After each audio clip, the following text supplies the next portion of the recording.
Hello everyone, welcome to my channel. তো আজকে মহালয়া, তো আমরা সকাল সকাল রেডি হয়ে পুজো দিতে গেছিলাম তারকেশ্বরে।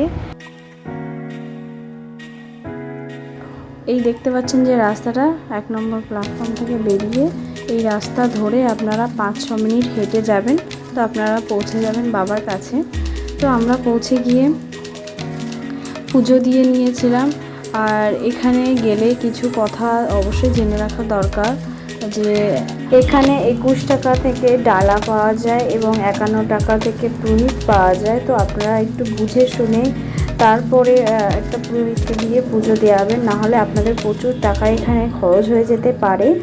তো আরেকটা কথা বলে দিই, যে আপনারা যে কজনের নামে পুজো দেবেন মাথা পিছু কিন্তু 50 টাকা 100 টাকা করে নিয়ে নেবে। তো সেইভাবেই আপনারা বুঝে শুনে পুজোটা দেবেন। আর তারপরে আমরা খাওয়া দাওয়া করে চলে এসেছিলাম। কেমন লাগলো ভিডিওটা অবশ্যই কমেন্টে জানাবেন। Thank you for watching.